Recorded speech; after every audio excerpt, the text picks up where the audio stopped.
Merritt Kahn. What an absolute delight to talk to this intelligent, uh, emotionally intelligent woman.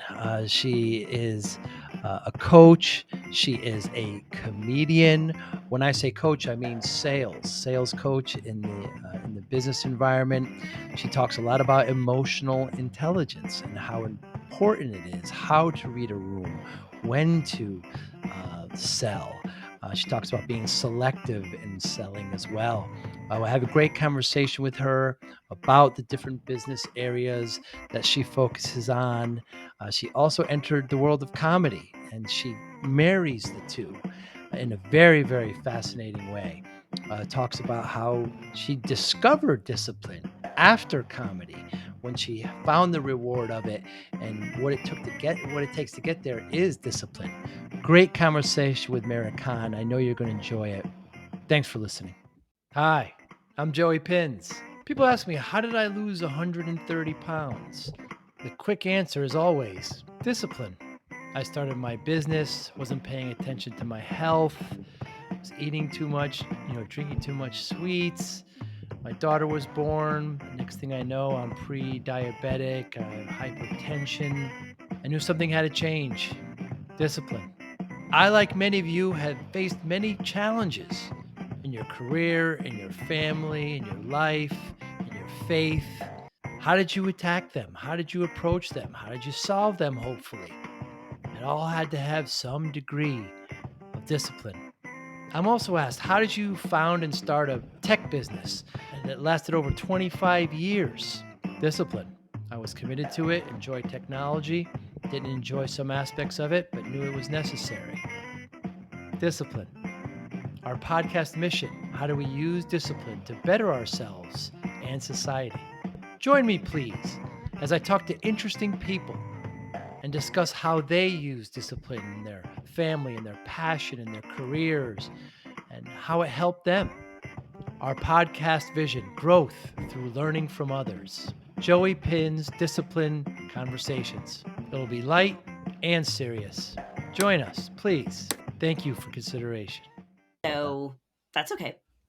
So if you have high empathy and low assertiveness, those are both emotional intelligence attributes that we can track and measure, then that's a recipe for failure, right? Like if you've got something that could really help somebody solve a problem, then you need to be at least a little bit assertive, at least to match your level of empathy for their situation, so that you could say, look, I know it's a really challenging time. I got to imagine it's been rough on you. Would you be open to having a conversation about some of the things that we really can control and how I might be able to help get you out of this tough spot? So that's Very another interesting. example. Yeah. Just a quick issue of recording. So we're saying emotional intelligence is really kind of reading the room and really understanding the energy of, in this case, a business transaction. Exactly.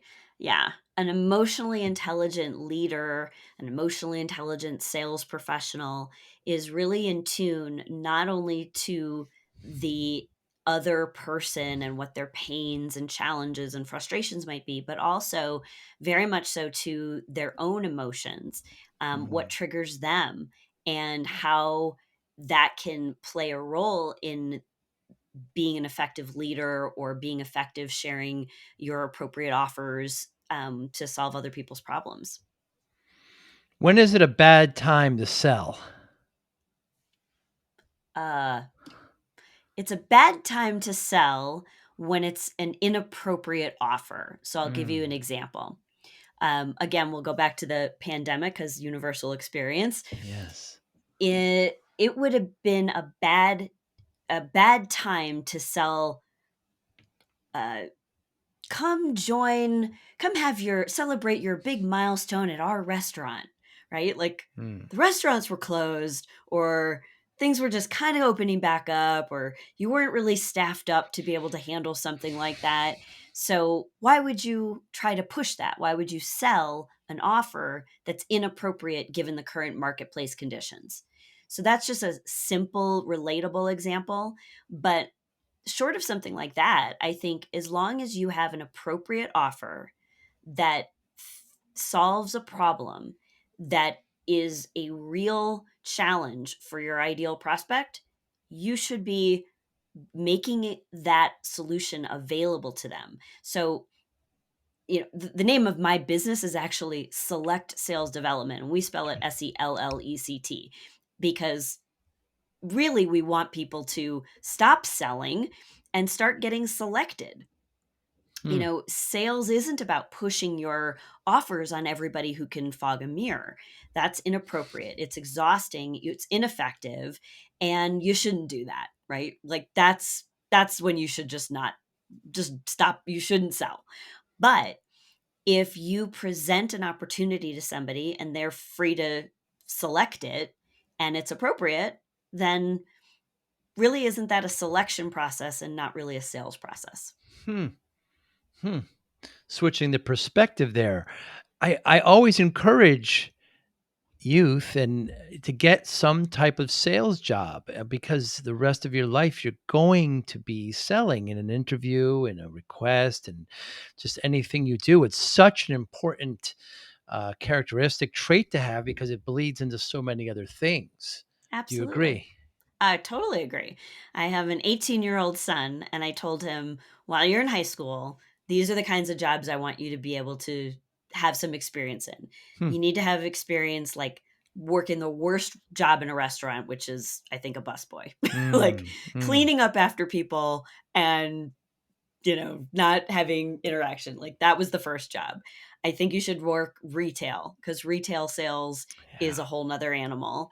I think you should serve people as some sort of a service role, like a wait staff in a restaurant or something like that, because that teaches you customer service and sales and communication and all of that. And I think to be a good consumer and a good, well, sorry, to be a good salesperson, you have to really be able to serve others in that way and really meet their needs, right? There's always going to be something. Can I have a ketchup? Can I have a fork? Can I have Mm, another straw? mm, And you have to have those kinds of experiences to be able to address things quickly and and in the moment and taking care of people. So I think a lot, but I had him uh, in Cub Scouts young because I liked the fundraising part, right? hmm, Like, let's teach you when you're 7 years old and it's hard to say no to you, how to sell popcorn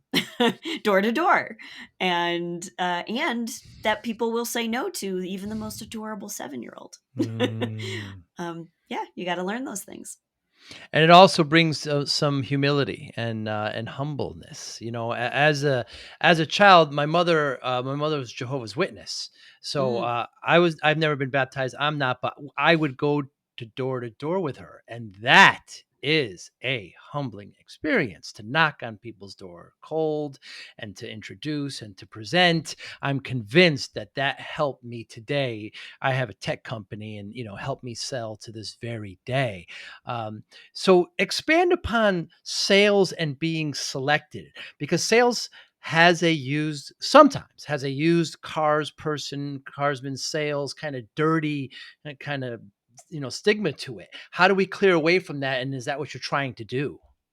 that is what we're trying to do, and Mm, I always chuckle at the used car reference because my grandfather actually did have a used car lot, mm, and I've heard the stories, and he was very good with people, and sometimes that's misrepresented. mm, But what he did was learned how to be appropriate. And so when I talk about making appropriate offers, um, that means I do need to qualify or disqualify a prospect based on some of the things that you would imagine, like their budget. If they're putting all their eggs in one basket, and I know that's really not the right business choice. It may be exciting for me if I'm in the sales role, but I don't want that person to choose between enrolling in a sales training course and working with a coach and feeding their family, as an example. hmm, It's not an appropriate offer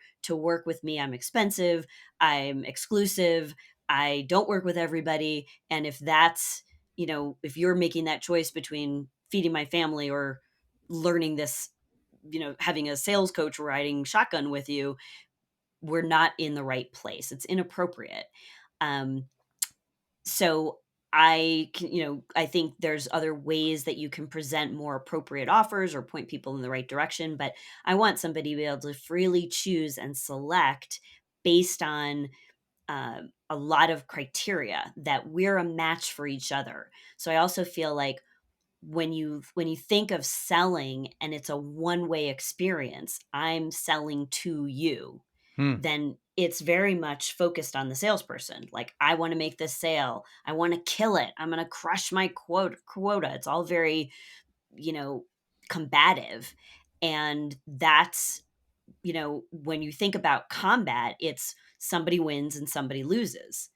And so when you think about selection, I think about I'm selecting the perfect gift for someone. I'm selecting, the menu, the entrees. Hmm. I'm freely choosing, and when I'm freely choosing, it's generally good for both of us. And so selection is more like matching two things together. Hmm. Is viewing everyone as disqualified as a candidate and they kind of have to become qualified or earn that qualification, is that a good approach to sales? I think it can be. There's a little bit of a nuance to that. I don't know that Mm. it's necessarily black and white. I tend to lean more on the optimistic side, so I tend to look at people like everybody's qualified unless I disqualify them. But I do think there's something to that mindset of assuming that people are disqualified unless they qualify. And the reason Mm. I do like that in some cases is because if you go into something thinking it's it's not a good qualified match, then you're more likely to ask the tough questions and have the straightforward conversations that you need to um to really identify quicker in the process that they actually do qualify. Like, oh, Hmm. okay.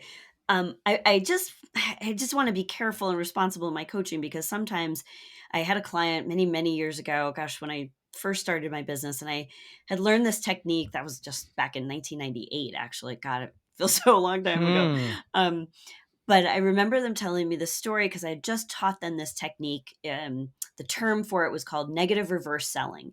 And it's supposed to be where, somebody says, I'm really interested in what you have. And you say, really? I didn't, I didn't pick up on that. Like, what did I Hmm. miss? And he was so intent on getting that technique right that what happened was the prospect actually said, you really should have a little bit more of a belief in what you're selling, Hmm. because he kept saying, "Well, I didn't see that. I didn't think you thought that way, or what did I miss?" And he appeared to not have confidence, but that came out of a place where he was kind of trying to get this technique right, but he blew it. He went a little overboard. Hmm. So I think it can work either way, looking at somebody, whether, that they're qualified and you're trying to disqualify them with good questions, or you look at them disqualified and you're seeing if they come back at you like they really are fighting for the opportunity to work with you. That's great. I think that's a little bit based on the personality style of the prospect and the salesperson. Hmm. Yeah, getting a tip and taking it too far. I'm a golfer, and we see that a lot of time in golf where somebody kind of gets a tip or lesson, then they take it too far. They start doing it too much, and then the opposite happens. Uh, is commission a wrong way to incentivize salespeople? I don't think so. I'm a big fan of commission. I feel like when a salesperson, well, first of all, the right way to build an incentive plan is to create the incentives that meet the behaviors that you're trying to enforce that will Mm. lead to those results. So if I know that um, it's going to take a while for you to, you have to put together your prospecting list. You have to figure out all the ways to do outreach and marketing, and you have to generate initial conversations and, sales calls and money conversations, and all of that takes process and time. I want to reward people for booking more meetings. I want to look at those metrics Hmm. for, how many meetings are you booking? How many of those are turning into actual sales calls? How many are canceling? So that you can actually track and measure your growth and know which part of the process you want to get some coaching in. But I think when salespeople are compensated on a straight salary, um, you may find it very challenging to get somebody to do things that are uncomfortable. Hmm. So paying somebody to do something that's just a little bit out of their comfort zone is more likely to get that result, as opposed to, you know what, I'm making 100 grand. Doesn't matter if I close new business or just service my existing accounts. What do you think you're going to get? You're just going to get somebody who's going to fall into the habit of just calling on their friends and not really growing. So I am a big fan of commission. I think it's an art and a science to get the right commission structure. I also will say that I don't believe any professional should ever have to be worrying about how they're going to cover their own livelihood. Hmm. And so I do think that a draw against commission or a base salary, something that can give somebody a little bit of peace of mind. And that's important too, so that they're not out trying to be everything to everyone and, just kind of shooting in the wind at closing any deals as opposed to closing the right deals. Yeah, very good point. Now, typically, marketing does not get commission, and they're very, very integral in the cycle. So, is that fair? Uh, yeah, because I think well, I don't know. I mean, it's an interesting question. I haven't really thought about that one.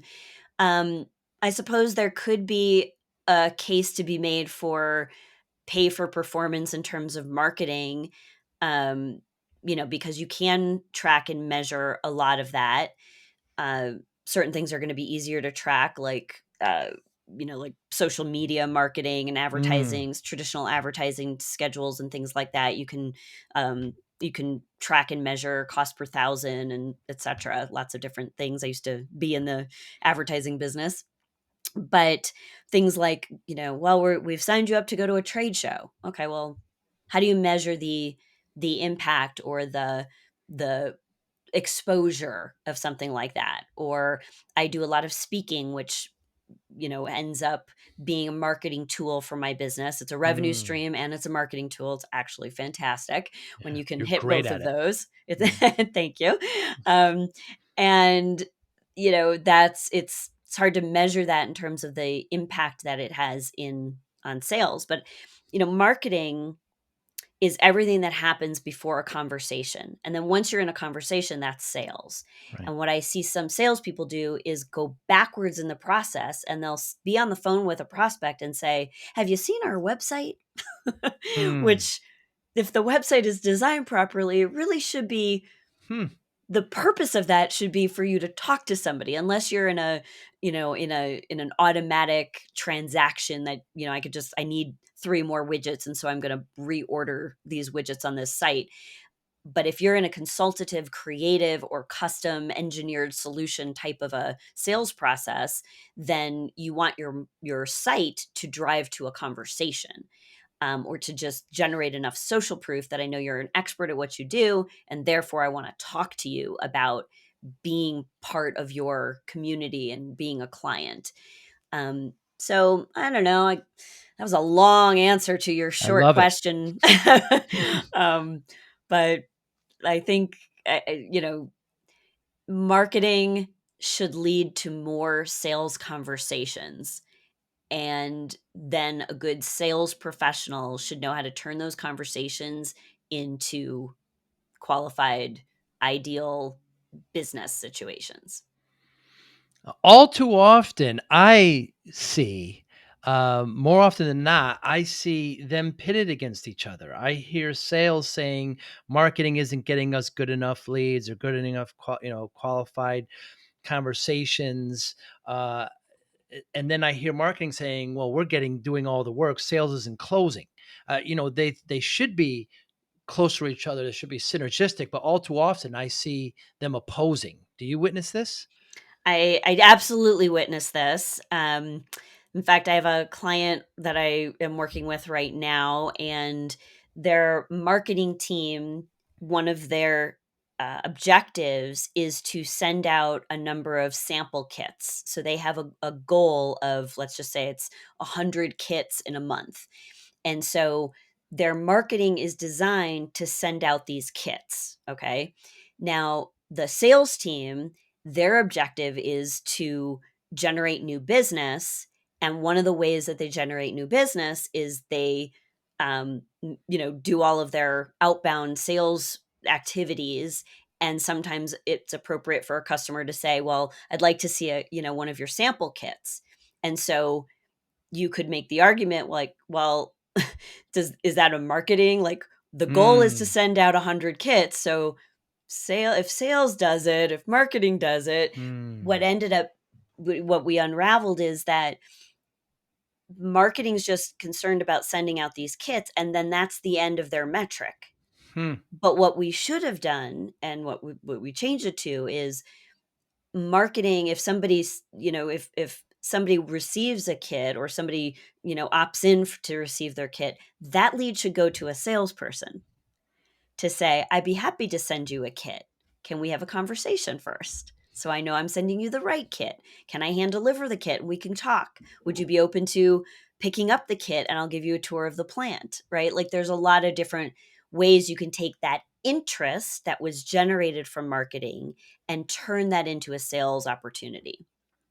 The problem is those two departments weren't working together for a common goal. They each had goals based on their own silos, and that's always a problem. Very big problem. We remember Wells Fargo, where they gave commission on opening up new accounts, and so people took it upon themselves to open up these kind of faux accounts. They got in trouble.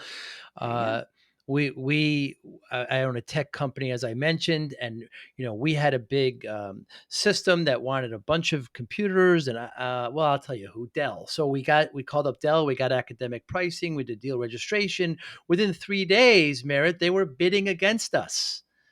So another department saw the information we gave them, and so you had these different silos not communicating. So when oftentimes I talk to marketing and they're resentful of sales because they're getting commission and they're only picking the better of the leads and only focusing on them, and marketing doesn't see any of that. And there's this conflict there where, like you said, there's got to be some way we can marry them together, make their bonuses in the same direction that help the company overall. Yeah, Big I ask. always yeah, I think I think it's great when a company can have, a general company-wide bonus plan for hitting certain numbers that might be pretty aggressive, but I think it also requires some consistent communication in company-wide, uh Initiatives. internal communications, so Mm. that it's on top of mind, like we're all one big happy family working together. I think another conflict comes with, the in companies where this would be appropriate, is a the production team or the operation side, and there's a conflict with sales, right? Mm. Because another example I have with a client recently was the production team was really backed up and things were taking a lot longer. They couldn't get the product out the door at the rate that sales was promising, and so customers were upset, and projects were delayed, and then the customer service team is fielding these calls, and it was just like, okay, let's just stop for a minute and take a step back. What do we need to do to either beef up the production so that they can catch up and we're not running late, and that eliminates the burden on customer service complaints? What do we need to do to just pad the promises and the lead times that the sales team is making up until we can get kind of caught up again? Where do we, can we outsource some of this? Like, what are all the possible solutions if we stand at the top of the mountain and looks 360 degrees around? What are all the ways that we can solve these problems so that it's salespeople aren't complaining about operations, and operations aren't complaining about sales, and customer service isn't complaining about everyone. There's always a solution, but we need to look at it from a, a higher vantage point to really identify what are all of the small things that every individual department can do to solve the bigger problem. Yeah, well said. I hear that often too. Sales kind of makes a sale, throws it over the wall, and now operations got to take it. And they were promised things that they can't deliver. They 100% can't deliver right away, and sales is compensated depending on certain milestones and timelines. It Yep. seems like we're picking on sales here a lot, but sales are essential to a business growth. Of course. Yeah, absolutely. And so if they're just incentivized properly, it'll be harmonious. I think that is always a big part of the problem. Just you got to have the right plan in place to reinforce the behaviors that you need to get the results that you want. Easier said than done. Only if we were in charge of all these businesses, we would get them going Right? smoothly. If only they asked us, Joey. They haven't called me yet. They are missing out. Uh, Totally. Talk to me about being open for business. Yeah, open for business. I again, when everything was sort of shut down, I remember walking through the mall near my Mm. house, and it's one of these outdoor malls, and you can kind of just walk along the sidewalks. And I had my mask on outside, and I'm seeing all these closed signs, closed, closed, closed for business, and I just, I mean, none of us knew at that time, like, how long is this going to last and what's going on, and we were all freaked out. And I remember maybe it was a couple months into the pandemic, and I just needed to get out of my home office, right? I just like, let me Mm. have another space. And I took a drive, and I saw a guy outside literally turning over the sign in the window, Wow. and it went from closed for business to open for business. Mm. And I found myself like, perfect. I'm parking my car. I am going in. This guy is open for business. And I went inside, and he was so happy to see another human being, and Mm. I was so happy to be there. And we talked, and he's like, "Hey, I'm putting on coffee. Can you sit for a while?" And so we had these, chairs set us like 6 feet apart. We're both wearing our masks and sipping our coffee, and it was so nice. And I just remember like walking through his store, and I bought a bunch of stuff. And later I got home, and I'm like, I'm not sure what I'm going to do with all of this Mm. hardware. I just was so happy to be in a store and able to Mm. buy something. But what was fascinating about the exchange was he wasn't just open for business in terms of a transaction, like the doors were open. This guy was open for business in terms of his attitude. Like Mm. it was all over him. It was his mindset. It was his way of being. It was how he welcomed me in the store. He couldn't be more excited to, he didn't know if I was gonna, buy anything or just sit and talk about our experience so far and in this crazy situation. But it was in that moment I realized that doing business, I mean, I had been training sales professionals and sales teams for, 20 years at that point, and it never really clicked for me how the mechanics of selling is just really one part of it. Hmm. Another part was being in motion, which is really, you know, the actions that you take to be in business, right? So the store was clean, and the store was open, and there was somebody working there. It was like things were in motion, but it was his mindset. And once I really identified that, I remember I came home though, and I was so excited, like mindset, mechanics, motion, like that's the Hmm. open for business framework. And I'm just going to bring this to my audiences when I do keynotes, and I'm going to share this with all my clients. And I came home, and I'm writing and writing and writing, and my son, comes into my office. He's like, mom, I have something exciting to tell you about at school. I'm like, not now, not now. I gotta get this thing done. I'm writing. I'm in the zone. And then a little bit later on, I get this text from one of my best friends, and I hadn't talked to her in a while, and I just like didn't even look at it. I turned my phone off. I turned my ringer off. I turned my phone like away, and I was like, I'll text her back later. And then, an hour into writing, my dad calls and he's like, honey, I need to talk to you. And I'm like, Dad, I can't talk right now. I'm like in the zone. And it was like in that moment, I realized I think I'm open for business in Mm. my business, but I was not open for business for the other people in my Hmm. life. Hmm. And so I realized in that moment that being open for business is so much more than being able to transact. It's being open in action and attitude to all the areas of your life so that you're really, you know, present for people. And there's no better way to grow sales, to grow relationships, to create new possibilities than really being open for business everywhere you are. Wow. Very, very interesting. I can only imagine that store owner the night before just, not sleeping the night before. And I can't wait till somebody comes in. We're going to talk about some of these new products, and they were getting ready, and it's fascinating. You went home, and yeah, it's just not one avenue. It's just not one business. It's really all aspects of life. That's I've right. been there before. Yeah, that's very and how did comedy enter your life, Mary? It's amazing. I watched your stand up, and very funny, and talk to me about that. That was great.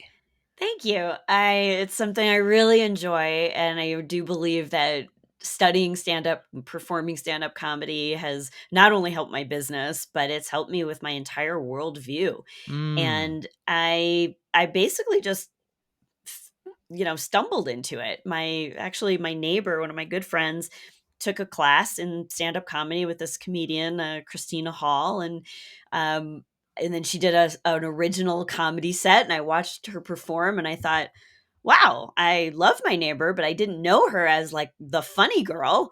And Mm. then all of a sudden, it just transformed how I saw her, and realized that really anybody can learn how to write a joke, how to look at their life through the lens of a comedian.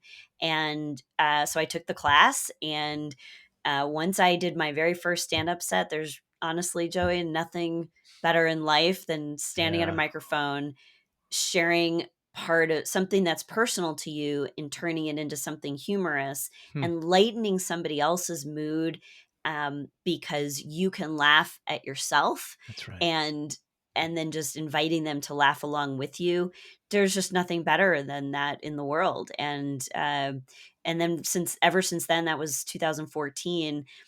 Anytime anything is frustrating or upsetting or overwhelming, I look at it. I write a lot, and I look at that situation, and I just eventually ask myself, well, I could be frustrated and upset about this, or I can find something that's absolutely ridiculous about Hmm. this, or I can observe how I'm looking at that situation and what frustrated me about it.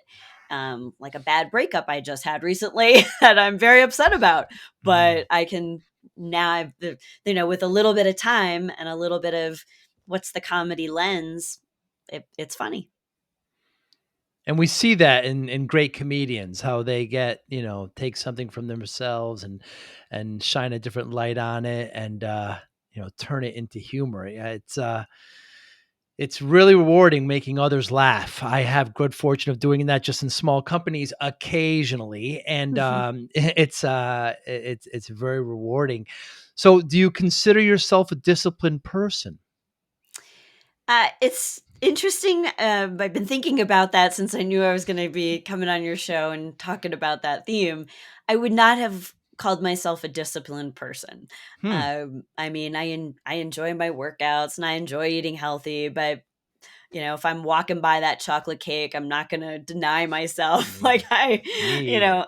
Heck There's a no. lot of areas where I would not consider myself disciplined. I think actually when I started studying comedy, so this is fairly recent, and if you look at my whole life, it's probably more recent to instill some discipline, but um, I had more discipline to sit down and write and work on my set and hone it and craft it and Hmm. practice it and take jokes out for a spin. And I had more discipline toward that than some of the things that I did that generated a lot revenue in my Wow. business.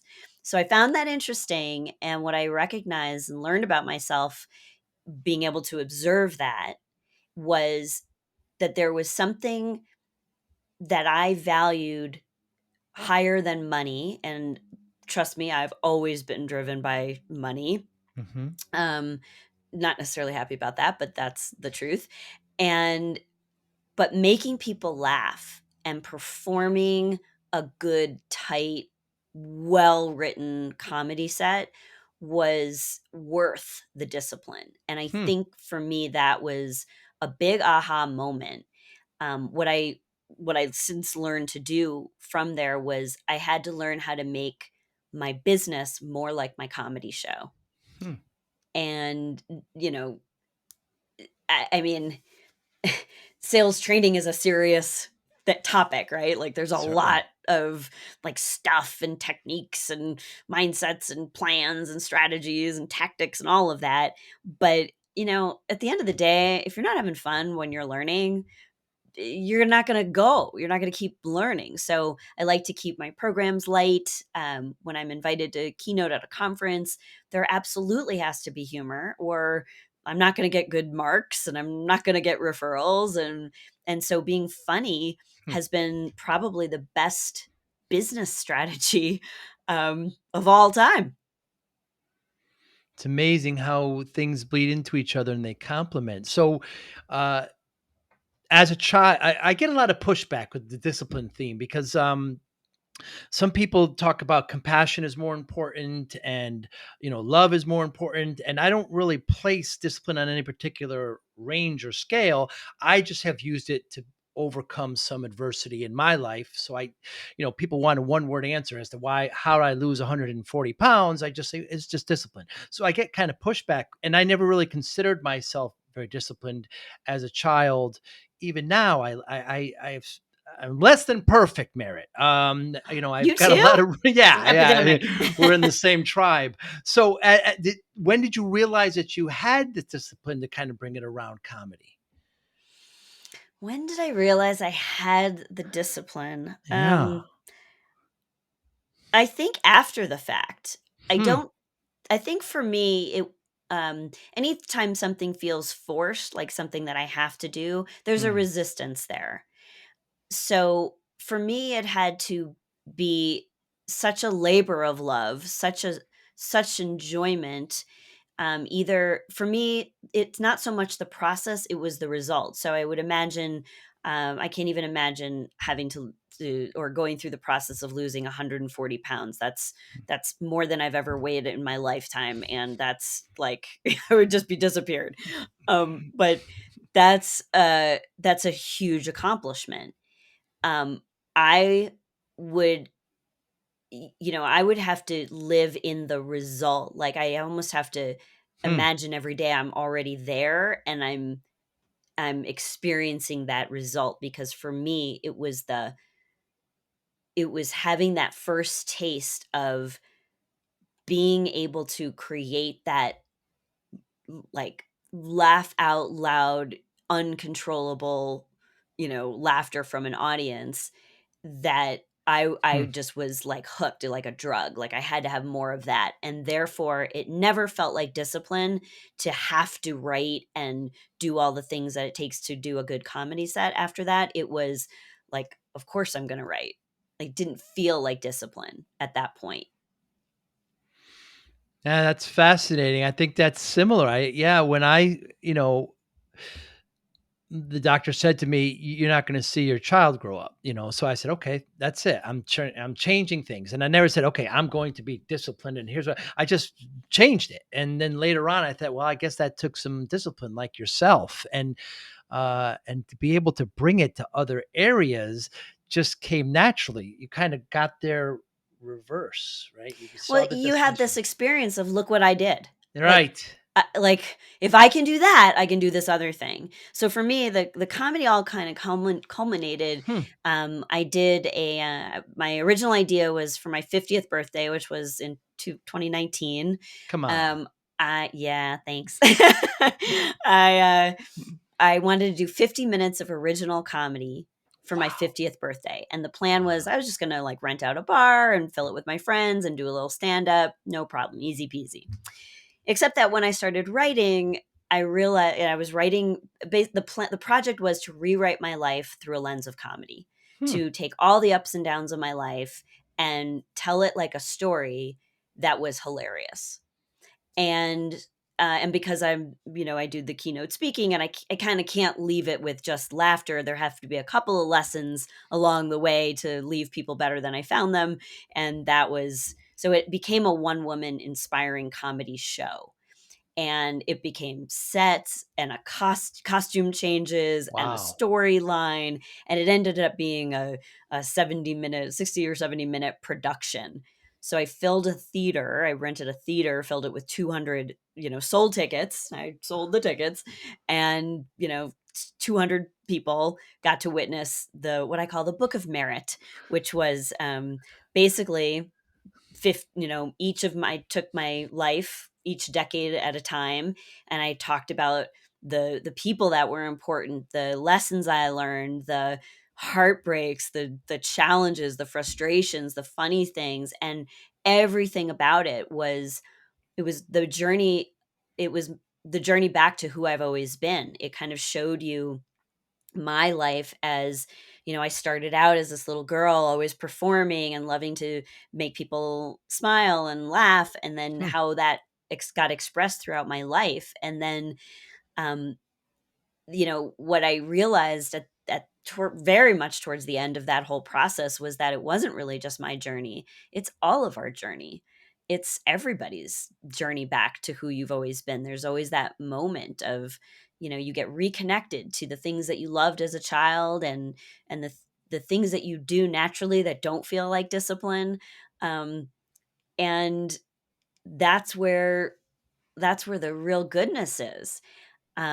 Unfortunately, I haven't been able to perform the show again since that, because right out of that experience, the world shut down. But I Ah. do plan to do the show again and tour with it in 2022. So stay tuned for Wow. that. But that will take some more discipline, right? Because I'm CEO of this company. I've got this business to run, Yeah.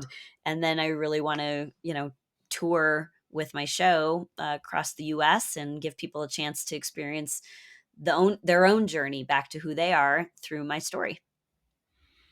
Very interesting. And um, the goal of this pursuit is what? This one is a labor of love. Like Hmm. the goal would, I mean, I there's so many things that I see as possibilities out of sharing the show that I wrote. Um, I think I'd love to guide people through, maybe it's a retreat weekend, maybe it's a Hmm. coaching experience. I'm not sure what that looks like yet, but I do think that I know the process I went through to mine my own life for the stories and the lessons and the comedy, and I'd love for other people to have that same experience so that I could kind of serve as a guide for them, maybe not to write their own one person show, but to just have that the the meaning, like figure out what it's a little bit of figuring out your purpose by looking backwards through your life instead of trying to reinvent something that you're pulling out of the future. And so I'd love to do that. I'd love for my sales training, coaching, development business to be running a little bit more on autopilot, with some of our certified coaches taking over Mm. and doing more things, so that I was basically just the face of the brand and creating some new content. We have plans to license our material, so if that side of the business is operating and generating enough cash flow, then maybe I full time tour and make people laugh for the rest of my life, and I would be very happy doing that. Incredible, Merritt. I applaud you. We have a lot in common because when I asked you what your goal was there, you never said revenue. It's amazing. And you want to share your story to help others. I was, last summer I turned 53. I'm a lot older than you. And And I'm sitting, I'm thinking, what can I do? I know my friends like, you love to have conversations, Joe. Start a podcast. I said, everybody's got there's 2 million podcasts. Why would Well, I'm doing it because I love to talk to people like yourself that fascinate me, that Thank interest you. me, that inspire me. So revenue is nowhere on my top 10, goals to achieve with talking to people like yourself. And I love the idea that you're doing something like that. And I have another business as you do, and it's doing well, and let it continue to go. And who knows what happens there. But to be able to sit down and to talk to inspiring people like yourself, and hopefully others that are listening can also receive that inspiration and turn it into a great direction themselves is inspiring in itself.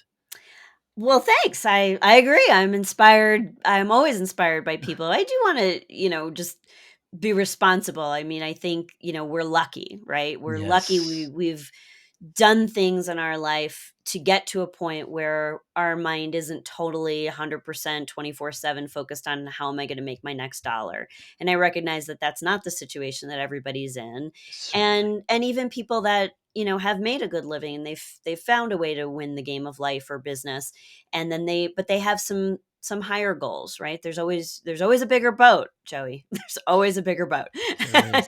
So, There is. and I don't think there's a problem necessarily. Some people just that's how they score. That's Mm. how they win the game that they've set up for themselves is they measure it in revenue, and good for them. That's their choice. They've selected that, and that motivates them. I think that people, when you have more money, you're more of who you get to do more of who you already are. That's If you're a true. charitable person and you have more money, you get to give more of it away.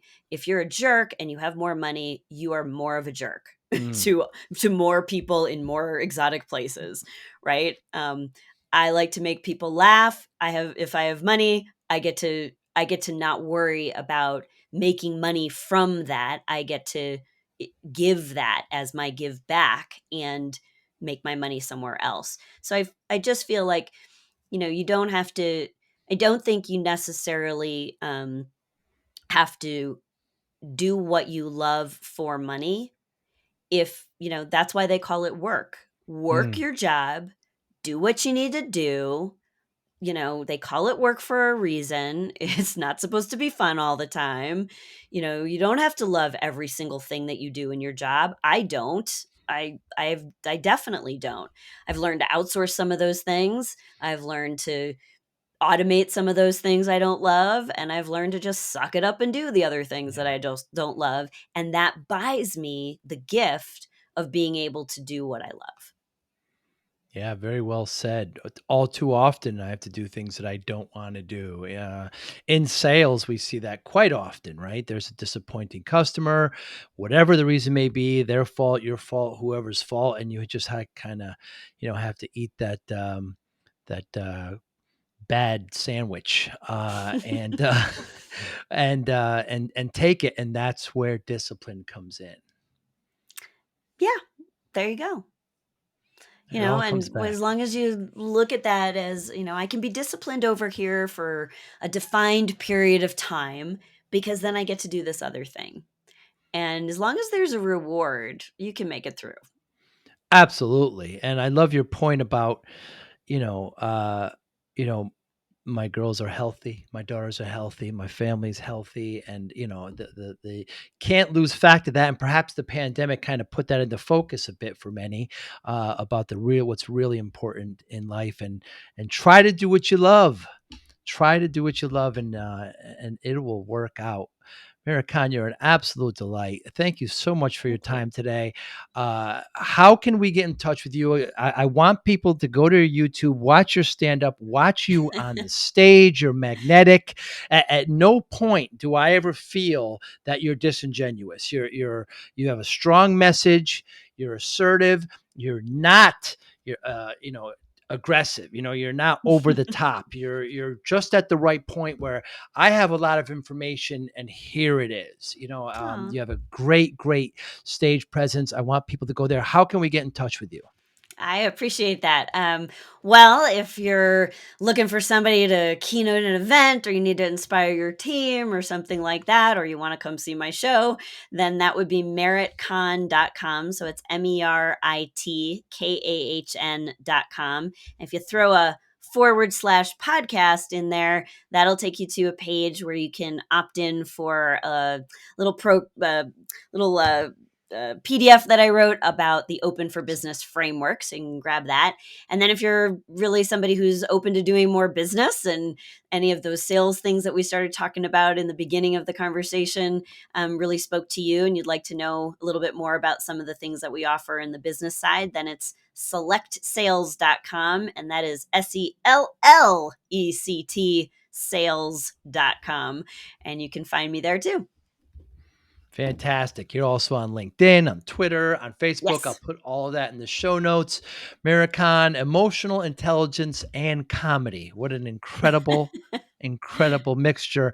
Thank you so much for your time today, and you be well. Thanks, Joey. You too. Bye now. Bye. Thank you for listening and or viewing Joey Pinz Discipline Conversations. Please share this episode with one or two of your friends who you think may benefit from the episode. Our website, www.joeypins.com. There you'll find lots of resources and you could join our mailing list. Please follow us on all our social media, Instagram, Twitter, and Facebook. Podcast information, the video version of our podcast is on YouTube. Please subscribe. Audio is on all major podcasting platforms. Please follow them.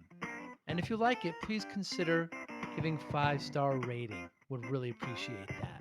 Would you like to financially support the podcast? You can go to our Patreon site. Consider $5, $10, or $20 a month. There's all kind of plans that we have there. There's like a one-time payment. What is this podcast episode worth to you? $25, $50, $100, $500, $1,000, $5,000. You be the judge. You can go to our PayPal account to do that as well. Thank you again for listening or watching Joey Pinz Discipline Conversations.